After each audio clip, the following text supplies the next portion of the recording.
नागपुर के माताएं, बहनें, नौजवान साथी, बड़े बुजुर्ग, आप सभी को मेरी ओर से जोहार जोहार जोहार।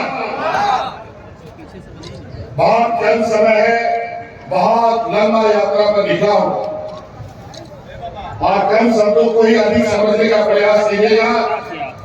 चुनावी सभा है, ठीक है थोड़ा सा ना और इस चुनाव में बहुत सारे लोग आपके बीच में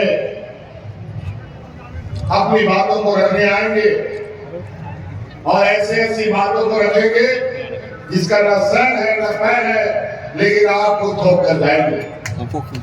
इसलिए आप लोग उनके जुमलों से बचे, सही गलत चीजों को फैसला करने में आपको आसानी हो और इसलिए मोटा मोटा बात कहेंगे। सड़क, पुल, पुलिया, स्कूल, कॉलेज के बारे में तो हम लोग के नेताओं ने कहा ही है। बस हम आप लोगों से यही कहना चाहेंगे, देखिए झारखंड इस राज्य का सबसे पिछड़ा राज्य है, जबकि इस राज्य को सबसे अमीर राज्य होना चाहिए। यही बड़ा दुर्भाग्य है, क्योंकि इसका कारण इस राज्य पे राज करने वाला सबसे अधिक समय का ये तो एनडीए की सरकार है, भाजपा की सरकार है, यही उसका मुख्य कारण। इन्होंने हमारे खनिज संपदा, हमारे जंगल जमीन, हमारे गरीब युवा लोगों का हक अधिकार अपना जेब में भर करके हड़प लेने का काम किया। आज हम लोगों ने 5 साल की बाजा वाला भाई लोग थोड़ा सा मांजर उधर बंद कर दो भाई, मांजर थोड़ा बंद करो। भाई और आज 5 साल इस राज्य की जनता का सेवा हमारी सरकार ने अलग अलग तरीके से आपके लिए किया। आपको याद है वो कोरोना का दिन, जब इस राज्य में कोरोना आया और यही भाजपा का लोग बिना किसी को समय दिए पूरा देश में लॉकडाउन लगा दिया था। हमारे गांव देहात के कई लोग अलग अलग राज्यों में काम रोजगार के लिए जाते थे, वो घर नहीं आ पा रहे थे। उस समय आपका यही बेटा, यही भाई आपके घर वालों को हवाई जहाज से उठाकर घर पहुंचाने का काम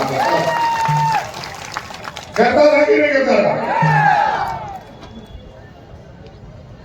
और आज इन लोगों ने फिर से इस राज्य में कब्जा करने का नया षड्यंत्र रचना प्रारंभ कर दिया है। रोटी बेटी बाटी का बात यहाँ चल रहा है, बटेंगे तो कटेंगे की बातें कहता है। अब इस राज्य में ना कोई बटेगा ना कोई टूटेगा। इस चुनाव में भाजपा को जरूर टूटाई होगा। आज हमारा ये राज्य देश का सबसे पिछड़ा राज्य है और आज इस राज्य की गरीबी इतनी है कि आज छोटी छोटी जरूरतों के लिए हमारा गांव देहात की महिलाएं, गांव देहात के हमारे किसान भाई महाजनों से उधार कर्जा लेते हैं। इतना बोझ है इनके कंधे पर। आज आपका बोझ हमने अपने कंधे पर लिया है और आज आपका सारा बिजली का बिल माफ करने का काम हम लोगों ने किया। बताइए बिजली का बिल माफ हुआ है कि नहीं हुआ? आपका बोझ घटा है कि नहीं घटा है? क्या बात करेंगे ये लोग? ये लोग तो सीट लगा के खून निकाल लेगा हम लोगों का, ये बेमान लोग। और आज पहले बिजली आता था कि नहीं आता था, लेकिन समय का बिजली का बिल जरूर आता था। लेकिन अब 200 यूनिट बिजली फ्री आएगा, जीवन में कभी बिल नहीं आएगा आपको।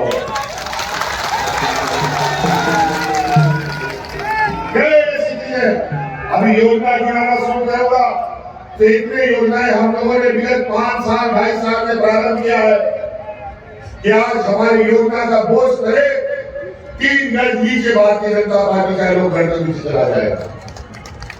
आज बेटी का बात करता है, पूछो वही भारतीय जनता पार्टी के नेता जो यहाँ आएंगे उड़कर कि आज गुजरात में बिल्किस बानो के साथ जो सामूहिक बलात्कार किया गया, जिनको जेल में डाल दिया गया, उसको चुनाव में पेरोल में निकाल करके वोट मांगने का काम यही भारतीय जनता पार्टी के लोगों ने किया।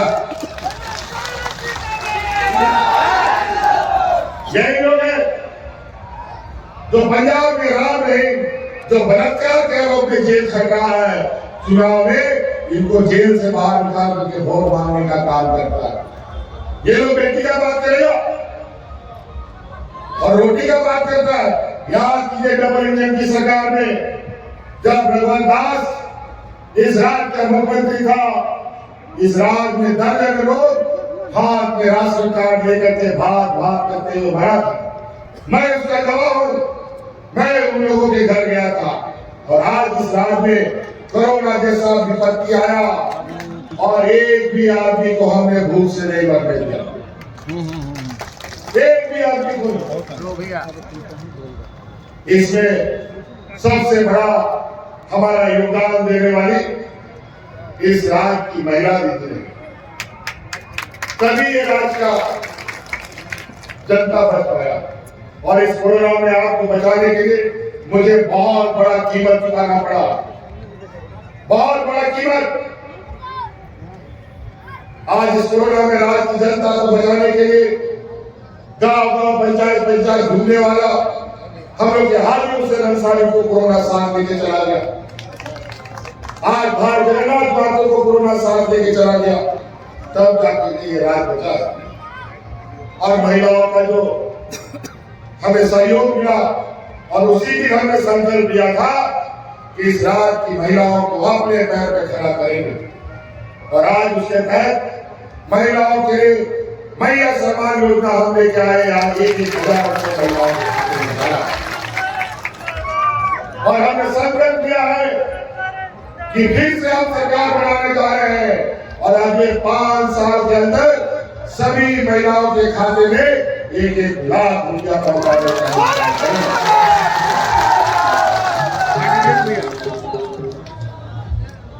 पहला कदम तो 1,000 रुपये सबके खाते में जा रहा है और दूसरा कदम हमने निर्णय ले लिया है दिसंबर में वो 1,000 रुपया महिलाओं का 2,500 रुपया होने जा रहा है।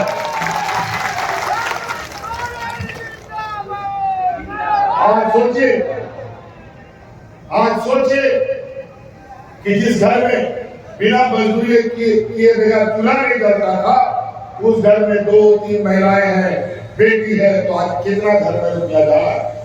5,000, 7,000 हर घर में रुपया जा रहा है।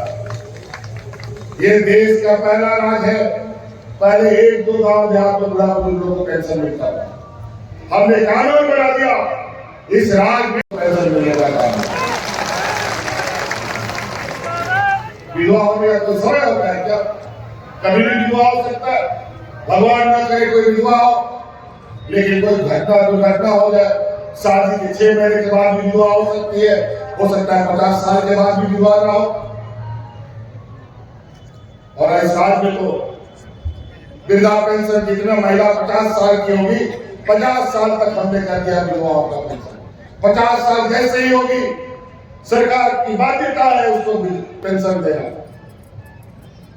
तो कई ऐसी चीजें हमारे गांव देहात में हमारी बेटियों को हम लोग बोझा मारते हैं। 8वां 9वां पास होती नहीं है, उसके लिए बुलंद बोलने लगते, बल्कि ये काम अब बेटी हमारी बोझ नहीं बल्कि संपत्ति के रूप में रहेगी। और आज हमने लगभग 10 लाख बेटियों को सावित्रीबाई फुले योजना से जोड़ रखा है। आने वाला समय में अपनी बेटियों को इंजीनियर बनाओ, वकील बनाओ, पत्रकार बनाओ, जज बनाओ और उसके पढ़ाई का पूरा खर्चा राज्य सरकार देगी।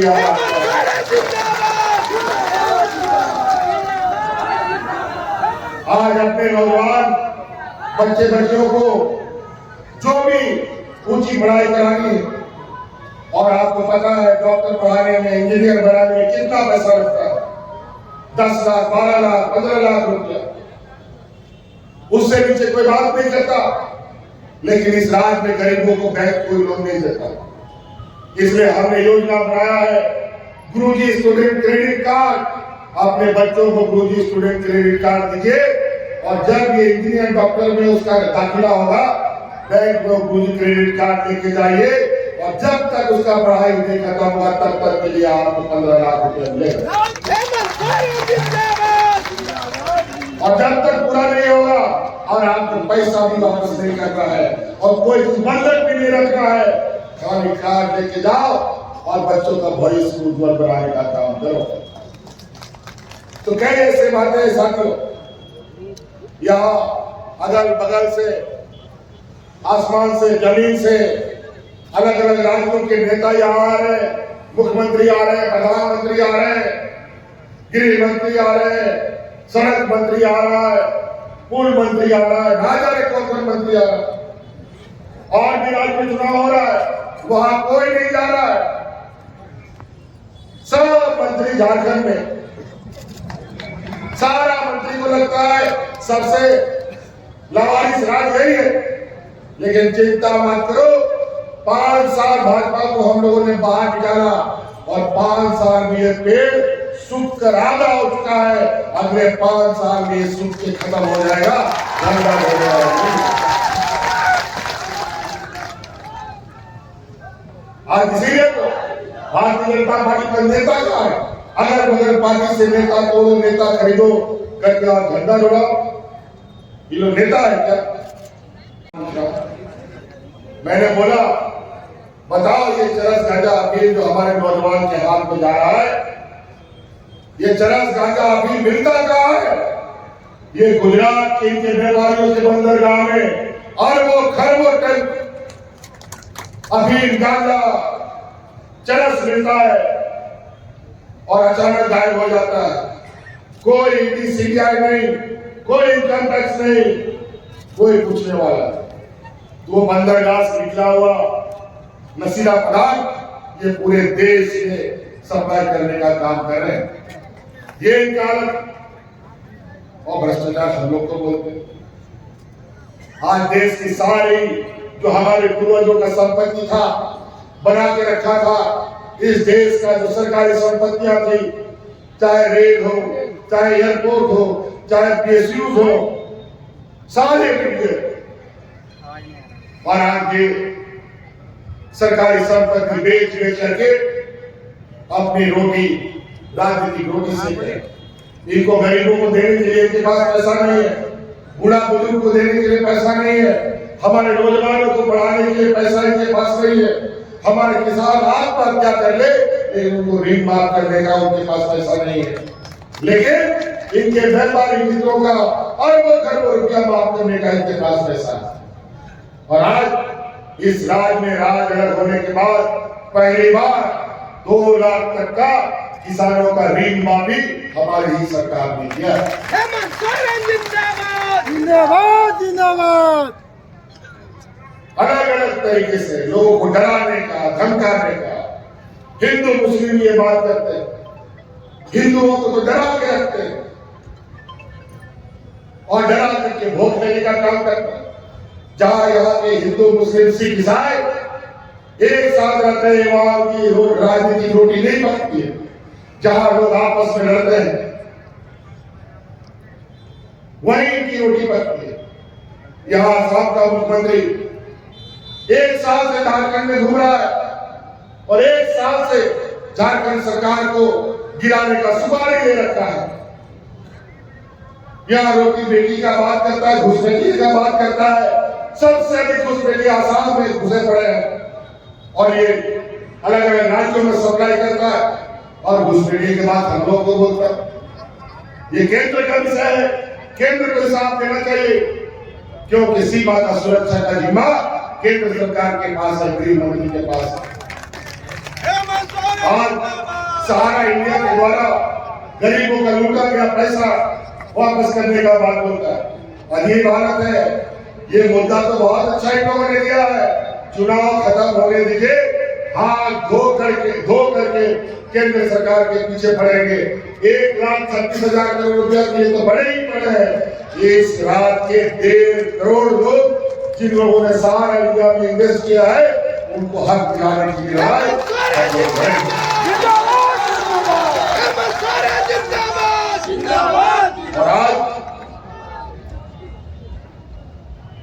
और आज बहुत सारी ऐसी बातें जो समय के अभाव में हम नहीं कह पा रहे, बाकी आप देख रहे होंगे और आपको याद होना चाहिए कि पलामू परमंडल जहां अंधेरे में डूबा रहता था, आप याद कीजिए इस पलामू परमंडल को अगर कोई बिजली से जोड़ने का काम किया था तो यही नौजवान जो आपके सामने खड़ा है किसी ने पलामू परमंडल को बिजली देने का काम किया था। और आज यहाँ पर एक पावर प्लांट का भी बनाने का प्रस्ताव हम लोग के योजना में है और बहुत जल्द अब सरकार बनने के बाद यहाँ पर पावर प्लांट के लिए हम लोग आगे बढ़ेंगे और यहाँ कोयला होगा तो बिजली का उत्पादन भी हम करेंगे और यहाँ के लोगों को मुफ्त बिजली देने का भी काम हम लोग करेंगे। लेकिन भारतीय जनता पार्टी के लोग ऐसा नहीं कि झारखंड में बिजली पैदा करेंगे और बांग्लादेश को सप्लाई करेंगे। ये लोग अलग बांग्लादेश से इसीलिए साथी बातें बहुत है और आप लोग ध्यान रखिएगा 13 तारीख को आपके यहाँ वोट है। क्या बात है, 1 नंबर ईवीएम मशीन में वोट हम लोग का चीज है। आज छोटे राजा जी के ऊपर सोनिया गांधी जी का आशीर्वाद है, गुरु जी का आशीर्वाद है, लालू यादव जी का भी आशीर्वाद है और वामदल लोगों का भी आशीर्वाद है और हमारे सभी महागठबंधन के लोग एक साथ इस चुनावी जंग को लुहा लेने के लिए तैयार है। हमारे अंसारी जी भी पूरी मजबूती के साथ चुनावी मैदान में है। एक भी वोट का बुझाव नहीं हो इस तरीके से ये लोग, मुझे जो जानकारी मिली है, ये लोग अलग अलग राज्यों से चुनाव को संपन्न कराने के लिए यहाँ पर फौज को तैनात किया है। कोई असम से आया है, कोई यूपी से आ रहा है, कोई उड़ीसा से आ रहा है।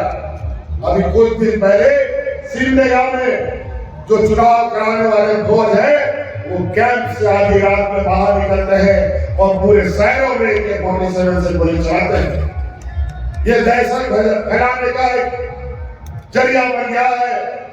बिना धक्का के संवैधानिक संस्थाओं के माध्यम से ये चुनाव हड़पने का कोशिश कर रहे हैं। सजग रहिए, सचेत रहिए और एक रहिए और मुंह तोड़ जवाब देने का काम कीजिए ताकि फिर लोगों को हम लोग इस राज से खिला सकें। इसलिए साथी 1 नंबर ईवीएम मशीन का बटन इतना टिपिए कि उसका टे का जो आवाज है भारतीय जनता पार्टी का काम का पर्वत बांध दे और ये जो चीन को वे घूम रहे तीर धनुष तैयार कीजिए और सभी चीनों को ऊपर से नीचे गिराने का काम कीजिए। चलिए बहुत बहुत धन्यवाद। छोटे राजा जी को जिताइएगा ना, 200% जिताइएगा ना। चलिए बहुत बहुत धन्यवाद। जय हिंद, जय झारखंड, जय झारखंड।